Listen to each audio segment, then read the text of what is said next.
Hello students, in this video we'll discuss chapter number 1, a period of transition. बेटा transition का मतलब ही होता है चेंज होना। और जब आप हिस्ट्री को पढ़ रहे हैं होते हो तो हिस्ट्री में क्या पढ़ रहे होते हो? चेंजिंग पैटर्न को, है ना। पास्ट की स्टोरीज को, पास्ट में क्या चेंज हुआ, आज जिस जगह पे हम खड़े हुए हैं, जिन चीज़ों को हम देख रहे हैं, पहले ये कैसी हुआ करती थी, यही सब हम पढ़ते हैं, है ना। तो अब हम स्टार्ट करते हैं हमारे चैप्टर को। तो रोहित पढ़ रहा था, क्या पढ़ रहा था? The merchant of Venice in his English class. English की क्लास चल रही थी जिसमें वो व्यापारियों के बारे में एक चैप्टर था जिसका नाम था द मर्चेंट ऑफ वेनिस, उसको वो पढ़ रहा था। उनकी इंग्लिश टीचर उसे बता रही थी भाई कि ये जो प्ले है इसे विलियम शेक्सपियर ने लिखा है, ठीक है। और जो शेक्सपियर थे वो उस पर्टिकुलर टाइम में रहे जिस टाइम में रेनाइसेंस वाला पीरियड, पुनर्जागरण वाला पीरियड चल रहा था। और शेक्सपियर ने उस टाइम में रेनेसॉ या रेनाइसेंस के रिगार्ड्स में भी लिखा है। इसे हम बोलते हैं पुनर्जागरण। पुनर्जागरण बोले तो ऐसा नहीं कि हम उस टाइम जागे, मतलब हमने हमारे सोचने समझने के तरीके को बदला, ठीक है। तो रोहित को लगा कि भाई ये एक तो वर्ड थोड़ा सा नया लगा रोहित को, तो रोहित को लगा मुझे इसके बारे में और ज़्यादा जानना चाहिए, है ना। क्या है रेनाइसॉ, रेनेसेंस? फैक्सीनेटिंग वर्ड उसको लगा, अट्रैक्टिव लगा, तो उसने अपनी हिस्ट्री टीचर से इस रिगार्ड में पूछा कि मैम आप मुझे बताओ कि क्या हुआ था रेनेसॉ वाले पीरियड में, ठीक है।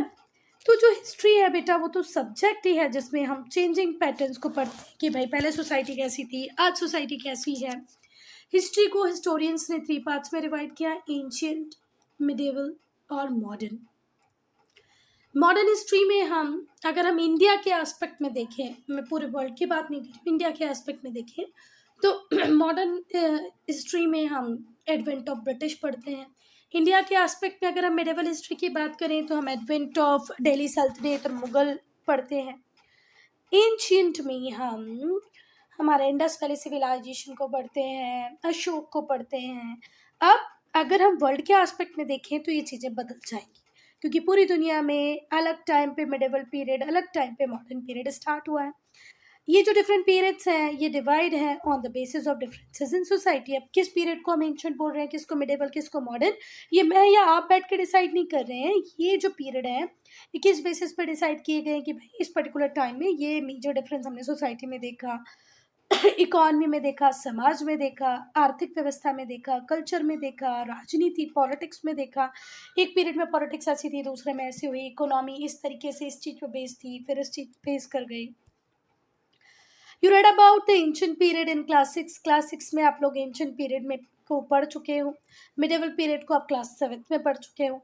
तो इस साल आप पढ़ने वाले हो मॉडर्न पीरियड को। You read about ancient history, you read about medieval period in your class in class 7। अब इस बार बारी है मॉडर्न पीरियड की। तो बेटा जो ट्रांजिशन, जो चेंज आए मिडिवल टू मॉडर्न पीरियड, वो एकदम सडन तो नहीं थे कि एक रात हम सोए और जब उठे तो देखा ओ वाह सारी चीज़ें बदल गई हैं, ऐसा तो नहीं हुआ। तो आपको पता ये पता रहना चाहिए, ये आपको पता करना भी चाहिए अगर पता नहीं है तो, कि कैसे ये एक ग्रेजुअल प्रोसेस होती है चेंज की। देखो कोई भी चेंज एक रात में नहीं आता, है ना। उसके लिए हमें टाइम देना पड़ता है। हम जब society as a whole, economy as a whole, country as a whole की बात करें तो, अब आप बोलो मेरी या आपकी बात की नहीं मैडम मैं तो एक रात में चेंज हो गया, तो भाई आप हो सकते होगे पर पूरी कंट्री, पूरी सोसाइटी, पूरी इकोनॉमी नहीं हो सकती है। ये ग्रेजुअल प्रोसेस है जिसको एक लंबा टाइम चाहिए पड़ता है। इसके अलावा जो मॉडर्न पीरियड है वो सेम टाइम पे पूरी दुनिया में स्टार्ट नहीं हुआ। जैसे कि मैंने अभी बोला बेटा हर पीरियड, मिडिवल पीरियड भी पूरे वर्ल्ड में एक साथ में स्टार्ट नहीं हुआ था, ऐसे मॉडर्न पीरियड भी पूरे वर्ल्ड में एक साथ स्टार्ट नहीं हुआ। अगर हम यूरोप की बात करें तो यूरोप का जो मॉडर्न पीरियड है वो 16th सेंचुरी में स्टार्ट हुआ। ठीक है, बात कब? 16th सेंचुरी में। अब 16th सेंचुरी वो पीरियड है जो 1501 से स्टार्ट होकर 1600 पे ख़त्म हो जाता है। क्लियर होगी बात? अगर मैं इंडिया की बात करूं तो इंडिया में जो मॉडर्न पीरियड है वो 18th सेंचुरी में स्टार्ट हुआ। अब देखो यूरोप में 16th है ना, और इंडिया में 18th सेंचुरी में स्टार्ट हुआ, तो 200 सेंचुरी का फ़र्क तो वैसे ही आ गया। 18th सेंचुरी बोले तो वो पीरियड जो 1701 से स्टार्ट होके 1800 पे ख़त्म होता है। क्लियर बात? 18th सेंचुरी में बिगिनिंग हुई मॉडर्न पीरियड की हमारे इंडिया में। अब इसको आप किससे कोइंसाइड कर सकते हैं? British in India. पहले एंशिएंट पीरियड था, फिर हम मिडिवल पीरियड में आए, उसमें हम इस्लाम के एडवेंट को देखते हैं, दिल्ली सल्तनत को पढ़ते हैं इंडिया में, मुगल पीरियड को पढ़ते हैं। वैसे ही जब हम मॉडर्न पीरियड की बात करते हैं तो हम ब्रिटिश एडवेंट की बात करते हैं, ईस्ट इंडिया कंपनी का बनना, इंडिया में आना, फिर इंडिया में धीरे धीरे करके एक एक पार्ट को एक्वायर करके रूल करने लग जाना। तो मॉडर्न पीरियड डायरेक्टली जुड़ा हुआ है इंडिया में ब्रिटिश पीरियड से, है ना, with the advent of British. Clear हुई बात? जो ब्रिटिश है वो आए तो अपने साथ बहुत सारे चेंजेस लेके आए इंडियन सोसाइटी में। जैसे बेटा इस्लाम आया तो इस्लाम भी बहुत सारे चेंजेस इंडिया में लेके आया, वैसे ही जब ब्रिटिश आए तो अपने साथ बहुत सारे चेंजेस इंडियन सोसाइटी में लाए। जो रेडिकलनेस थी इन चेंजेस की, वो फोर्स करती है हिस्टोरियंस को कि भाई इस पीरियड को एक नया नाम दे दिया जाए। ठीक है, जब हम एंशिएंट से मिडिवल में पहुंचे तब हमने बहुत सारे चेंजेस देखे, तब भी हमारे हिस्टोरियंस फोर्स हुए कि भाई इस पीरियड को नया नाम दे दो। फिर जब हम मिडिवल से मॉडर्न पीरियड में आए, जब क्रिश्चियनिटी इंडिया में आ गई, ईस्ट इंडिया कंपनी इंडिया में आ गई, टैक्सेशन की सिस्टम में चेंजेस आए, India as a whole pan India देखा जाने लग गया, मतलब in the eye of everyone who is living in India. नहीं तो पहले मैं नॉर्थ इंडिया में, साउथ इंडिया में ये रूलर, में वो रूलर, हम कुछ इस तरीके से देखते थे अपने आप को, है ना। पूरी दुनिया इंडिया को कैसे देखती थी मैं उसकी बात नहीं कर रही हूँ, मैं अपनी बात कर रहे हैं, हम अपनी बात कर रहे हैं, ठीक है। तो उसमें थोड़ा सा चेंज आ गया, इसीलिए हिस्टोरियंस फोर्स हुए कि इसको एक नया नाम दे दिया जाए।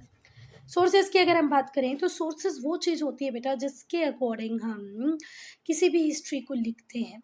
अच्छा ऐसा होता था, ये कहाँ से देखा आपने? इस बुक से देखा, वहाँ पर ऐसी चीज़ें होती थी, ये कैसे पता चला आपको? हमने इस पॉट को देखा, इस पॉटरी को देखा, इस पेंटिंग को देखा। तो सोर्सेज वो ऑथेंटिक चीज़ें होती हैं जिनके अकॉर्डिंग हम हिस्ट्री को लिखते हैं। तो सोर्स मटेरियल मॉडर्न पीरियड के लिए मोर रेडीली अवेलेबल थे as compare to ancient period, क्योंकि एंशिएंट पीरियड में बेटा राइटिंग बहुत ज़्यादा एक्सेसिव लेवल पे नहीं होती थी, oral teaching, oral custom tradition का ज़्यादा रोल हुआ करता था, ठीक है। लिख के हर चीज़ को नहीं देखा जाता था, प्लस जो भी मटेरियल लिखा हुआ था वो बहुत फ्रेजाइल चीज़ों के ऊपर लिखा हुआ था, तो उसके रिटन रिकॉर्ड्स हमें मिलना थोड़े से मुश्किल हुए। फिर जो इंस्क्रिप्शन मिले, कई जगह लैंग्वेज में इतना डिफरेंसेस था कि हम उसको प्रॉपर इंटरप्रेट नहीं कर पाए। पर मॉडर्न पीरियड की अगर हम बात करें तो एवरीथिंग वॉज रेडीली अवेलेबल, क्योंकि ह्यूमंस ने यहाँ पे हर चीज़ को डॉक्यूमेंट करना स्टार्ट कर दिया था, ठीक है, अपनी प्रोग्रेस को, डेवलपमेंट को। मोर एडवांस्ड मेथड इनके पास थी, टेक्निक्स इनके पास थी, तो ऐसा कह सकते हैं कि भाई लिखते हम एंशिएंट पीरियड में भी थे, पर जिस चीज़ के ऊपर लिखते थे वो फ्रेजाइल थी, वो हमें मिली नहीं। अब जैसे मैन्यूस्क्रिप्ट थी जो पाम लीव्स पे लिखी जाती थी, बार्क पे लिखी जाती थी बेच ट्री के, उसको में इंसेक्ट लग गए, आप उसको प्रिजर्व करके नहीं रख पाए। पर अब यहाँ पे प्रॉपर डॉक्यूमेंटेशन स्टार्ट हो गया था मॉडर्न पीरियड में, इसीलिए यहाँ पर हमें बहुत रेडीली सोर्सेज अवेलेबल हैं। सोर्सेज को हम दो पार्ट में डिवाइड कर सकते हैं, एक होता है प्राइमरी सोर्स, ठीक हुई बात।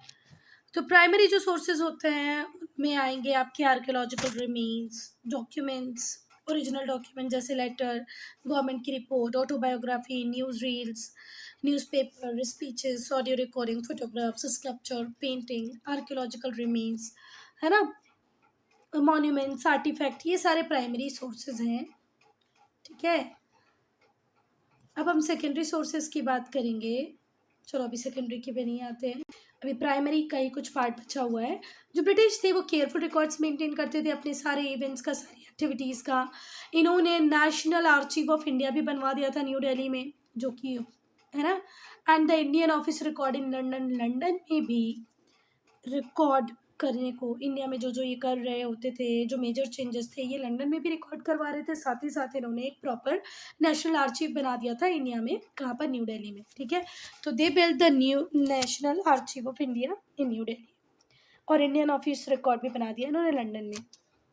Accounts by freedom fighters are also available in British library. हमारे फ्रीडम फाइटर्स के रिगार्ड्स में भी बहुत कुछ अवेलेबल है ब्रिटिश लाइब्रेरीज में, लंदन में।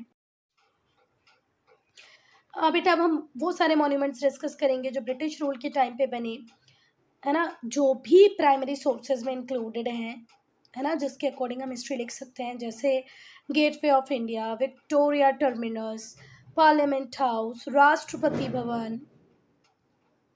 Now secondary sources. Secondary sources के अंदर आएगा इंटरप्रिटेशन ऑफ प्राइमरी सोर्सेज। जो भी प्राइमरी सोर्सेज को इंटरप्रेट करके डेटा मिलेगा वो सेकेंडरी सोर्सेज के अंदर आएगा, जैसे newspaper, magazines, letter, pamphlets, reports, review, articles का रिव्यू अगर लिखा है, बुक्स अगर किसी हिस्टोरियन ने लिखी है, ये सारे के सारे सेकेंडरी सोर्सेज में आएंगे। जो पहला न्यूज़पेपर था वो था Bengal gazette, was started by James Augustus Hicky in Calcutta, जिसे आज हम कोलकाता के नाम से जानते हैं। 1780 में इंडिया में पहला न्यूज़पेपर स्टार्ट हुआ जिसका नाम था बंगाल गैजेट, जिसे स्टार्ट करने वाले थे जेम्स अगस्टस सिक्की। ये बात आपको लर्न हो जानी चाहिए। First newspaper in India started by James Augustus Hickey in 1780, named as Bengal Gazette. Features of modern age I'll discuss in short. Okay. चलो यहीं पढ़ लेते हैं, छोड़ो। देखो, अगर आप मॉडर्न एज की बात करो तो मॉडर्न एज में कौन कौन से प्रोमिनेंट फीचर्स थे जो हमें देखने को मिलते हैं। पहला तो इंडस्ट्रियलाइजेशन है ना, आप लोग हैंडमेड प्रोडक्ट से मशीन मेड प्रोडक्ट पर आ गए, इंडस्ट्रियलाइजेशन शुरू हुआ। अर्बनाइजेशन शुरू हुआ, जहाँ जहाँ फैक्ट्रीज बनने लग गई, इंडस्ट्रीज बनने लग गई, वहाँ वहाँ पर लोग आके रहने लग गए और अर्बन एरियाज बनी। ठीक है, अर्बन सेंटर सिटीज़ बनने लग गई। साइंटिफिक प्रोग्रेस बहुत तेज़ी से होने लग गई। डेमोक्रेटिक इंस्टीट्यूशन बन गए। क्लियर है, मतलब जैसे ही आप मॉडर्न पीरियड में आते हैं तो बहुत सारी प्लेसेस पे हम लोग देखते हैं कि मोनार्की ख़त्म हो जाती है, डेमोक्रेटिक इंस्टीट्यूशन बन जाते हैं। ये मोनार्की रहती है, साथ में डेमोक्रेटिक इंस्टीट्यूशन भी रहते हैं। Rationalism, examining everything in light of reason. Rationalism की बात, तर्क की बात, लॉजिक की बात लोग करने लगे, हर चीज़ को रीज़न की लाइट में जानने लगे। नहीं तो पहले तक ऐसा था कि यार जो बोल दिया वो कर दो, अच्छा ऐसा है तो ऐसा ही होगा, ये ट्रेडिशन है तो वैसा ही होगा।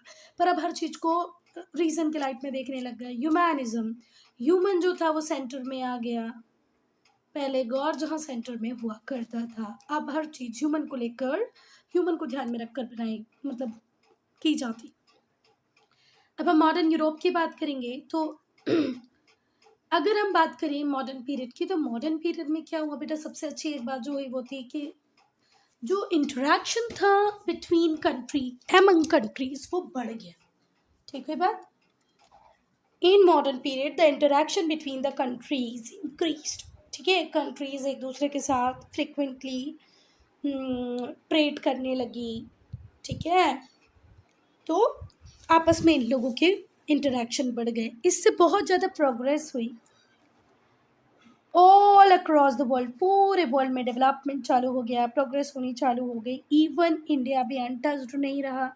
ठीक है, India was influenced by this development that were happening in other parts of the world. दुनिया के हर कोने में जो चेंजेस हो रहे थे वो हम तक भी आ रहे थे और हम भी उससे बहुत इन्फ्लुएंस थे, बहुत प्रभावित थे।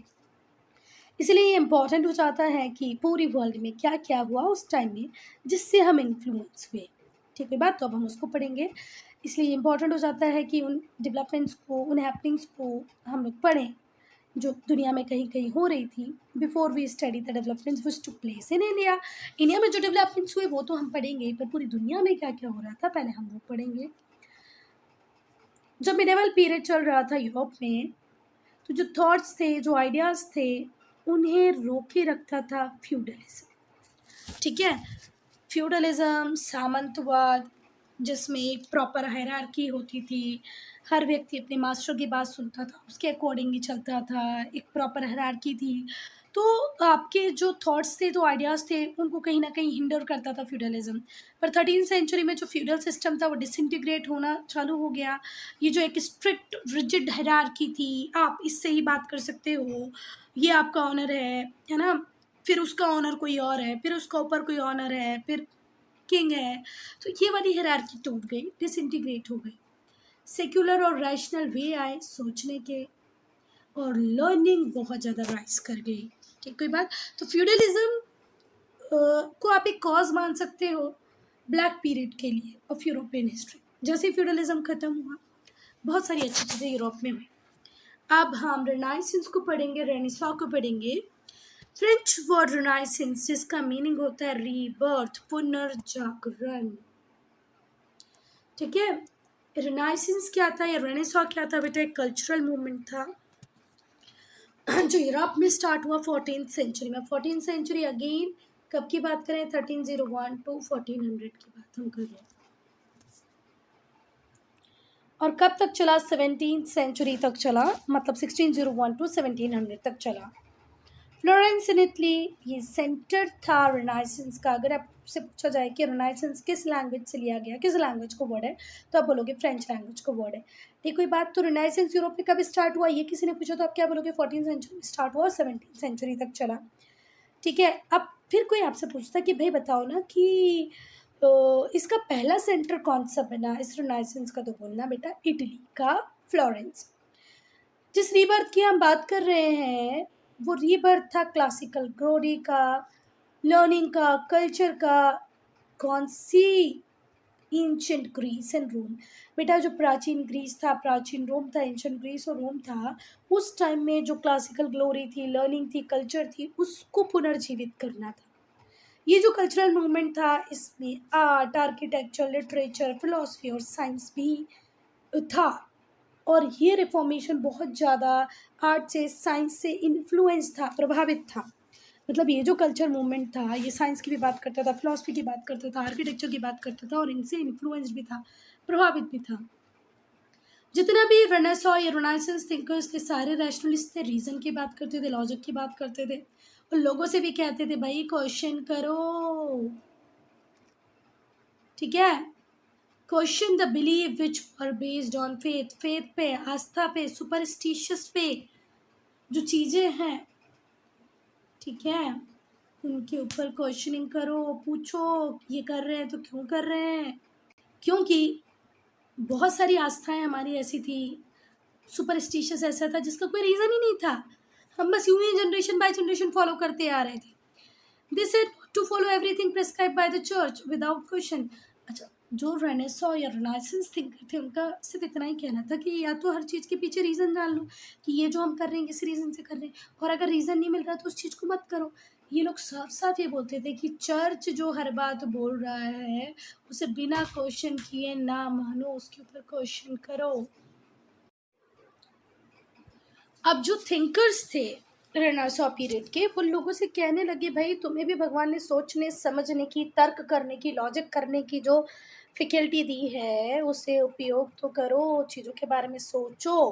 People were asked to use their faculty of reason to think about the things. चीज़ों के बारे में सोचो, उसके बारे में सोचने के लिए अपने को भगवान ने जो तर्क करने की शक्ति दी है ना, उसका प्रयोग करो, उसे, इस दिमाग को यूटिलाइज करो। अब लोग भी हो गए समझदार। पहले वो जिन चीज़ों को ब्लाइंडली आँख बंद करके फॉलो कर लिया करते थे ना, अब हर चीज़ को वो ऑब्जर्व कर रहे थे, एक्सपेरिमेंट करके देख रहे थे, उससे क्वेश्चन भी कर रहे थे।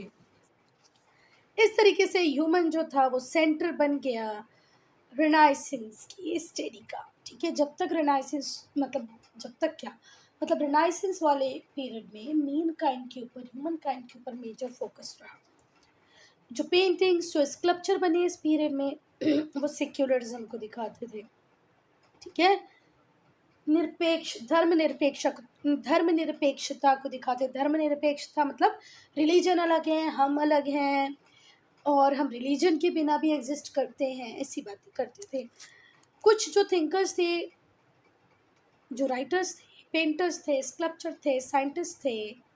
मतलब अब साइंटिस्ट बोले तो वैज्ञानिक, स्कल्पचर बोले तो मूर्ति बनाने वाला, पेंटर बोले तो पेंटिंग करने वाला, राइटर लिखने वाला, थिंकर सोचने वाला, फिलोसफर, है ना। उस पीरियड के जो थे वो थे Michelangelo Buonarroti, William Shakespeare, Leonardo da Vinci, Niccolo Machiavelli, Nicolaus Copernicus, Galileo Galilei, Isaac Newton. इनमें से दो चार के नाम याद रख लेना।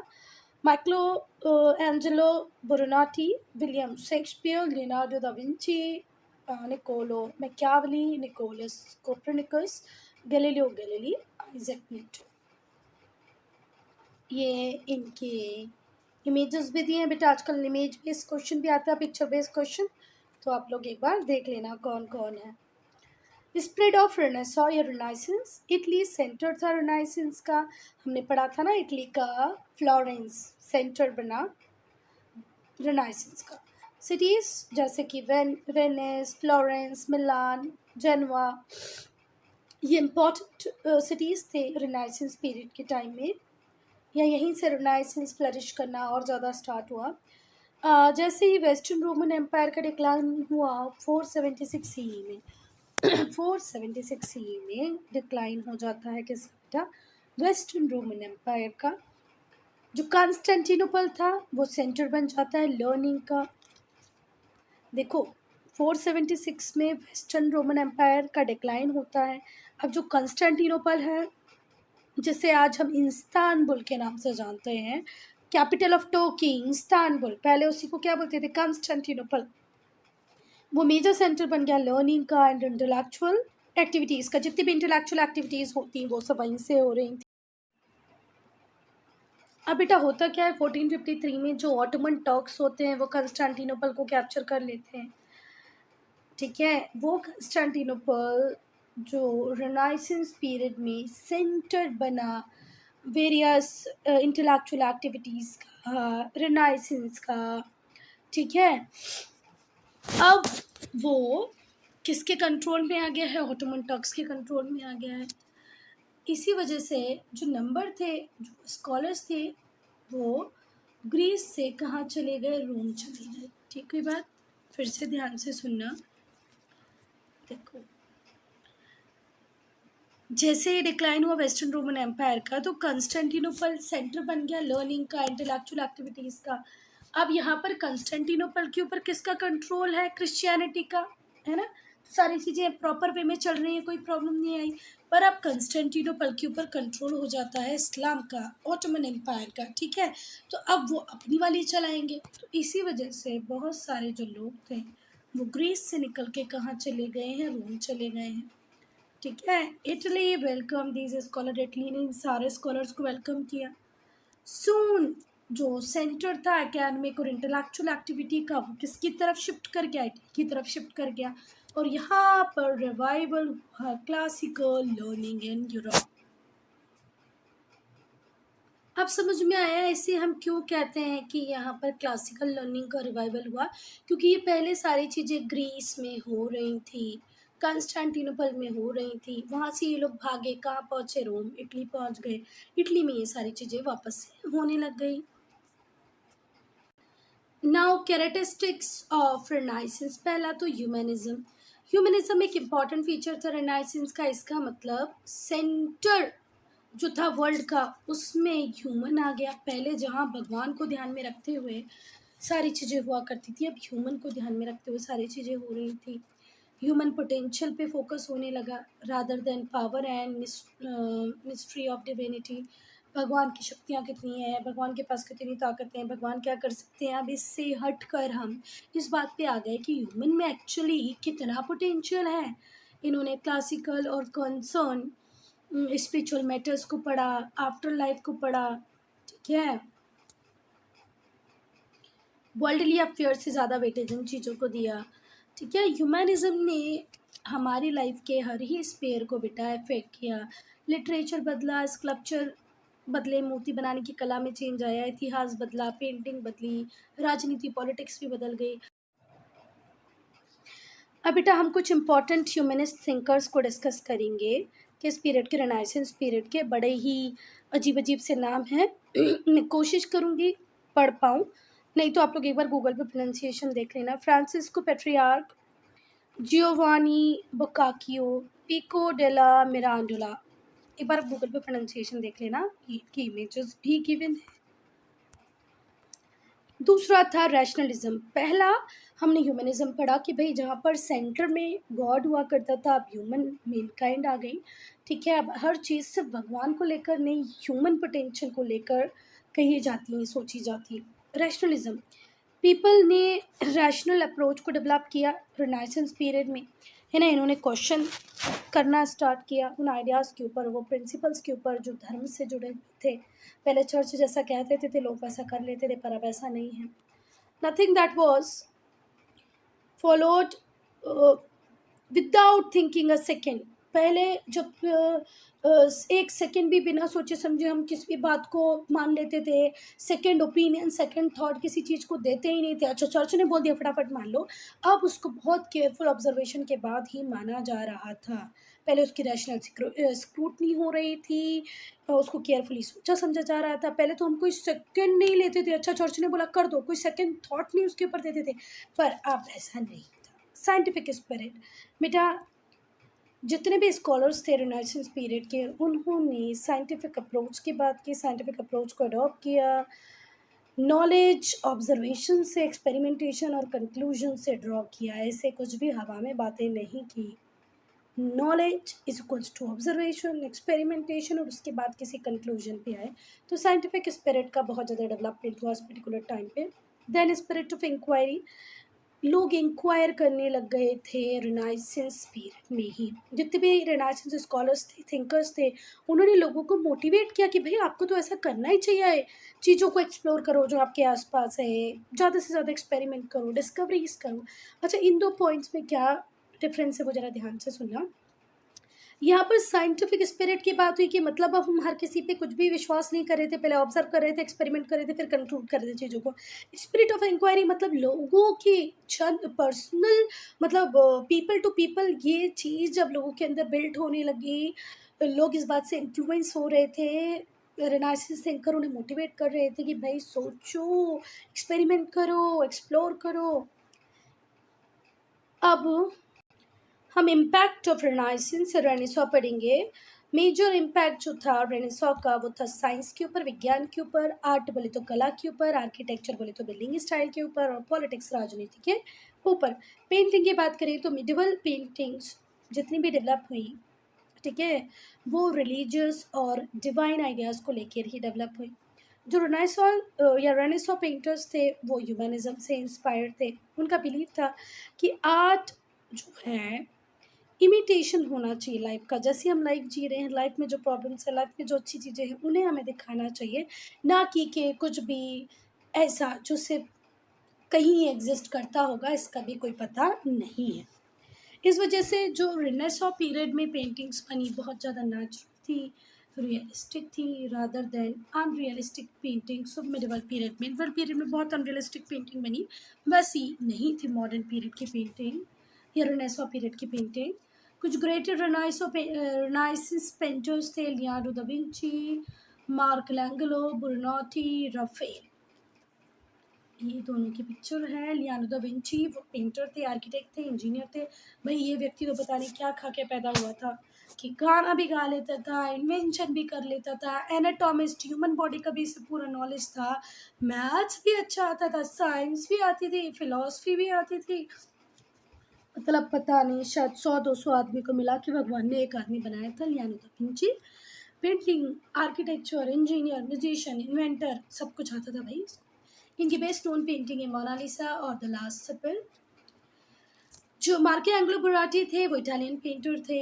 ये आर्किटेक्ट भी थे, स्कल्पटर भी थे, पोएट भी थे। इन्होंने,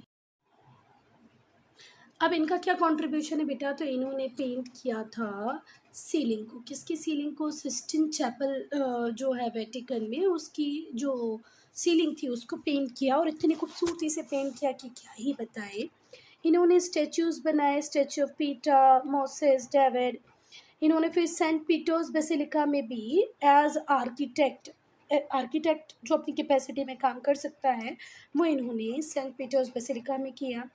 सीलिंग कहाँ की पेंट की? सिस्टीन चैपल की, जो कि वेटिकन में है। किसका स्टैचू बनाया है? पीटा और मोसेस और डेविड का स्टैचू। अब हम बात करेंगे रफेल की। तो रफेल पेंटर भी थे, आर्किटेक्ट भी थे, इटालियन रेनेसांस के। इन्होंने मैडोनास के ऊपर बहुत काम किया है ना, और इन्हें इसलिए भी जाना जाता है क्योंकि इन्होंने वेटिकन में बड़े बड़े कंपोजिशंस लिखे हैं। बेटा अब हम बात करेंगे लिटरेचर की। तो लिटरेचर में भी इस पर्टिकुलर टाइम में बहुत सारे चेंजेस आए। A number of changes were seen in the way people engaged with literature during renaissance. जो लोग थे नॉलेज की बात कर रहे थे, since people were eager to gain knowledge, लोगों को अब लग रहा था ज़्यादा से ज़्यादा ज्ञान मिले, ठीक है, तो बुक्स की डिमांड बढ़ गई थी, प्रिंटिंग प्रेस आ गई। पहली प्रिंटिंग प्रेस लाने वाले कौन थे? जॉन गुटेनबर्ग, ठीक है। प्रिंटिंग प्रेस का इन्वेंशन करने वाले कौन थे? John Gutenberg. और ये एक रिवोल्यूशन है इस रिगार्ड में, प्रिंटिंग के रिगार्ड में। अब यहाँ पे पहली प्रिंटिंग प्रेस भी आगे लाने वाले थे जॉन गुटेनबर्ग, है ना, और ये एक बड़ा रेवोल्यूशन था। बेटा एंशियंट पीरियड से ही लोग किताब लिखते आ रहे थे हाथों से, उसको कॉपी कर रहे थे, है ना, स्क्राइब्स की हेल्प से। मतलब लिमिटेड नंबर में बुक मिल जाएगी, एक व्यक्ति कितनी ही बुक लिख देगा, कितने स्क्राइब आप अपॉइंट कर लोगे, बहुत मोनोटोनस जॉब था।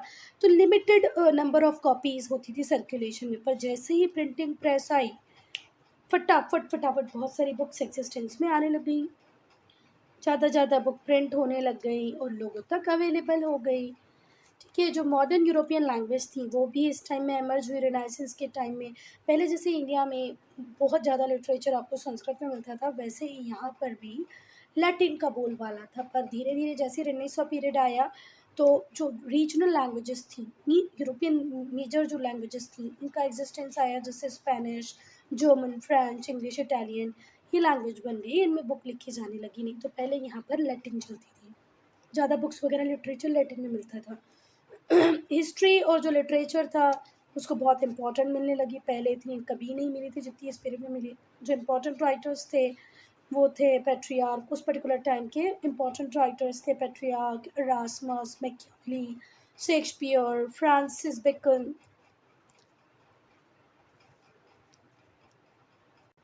Students, I'm ending this video here. Only if you have any doubt, any problem, to write in comment section. We'll start part 2 with science and technology.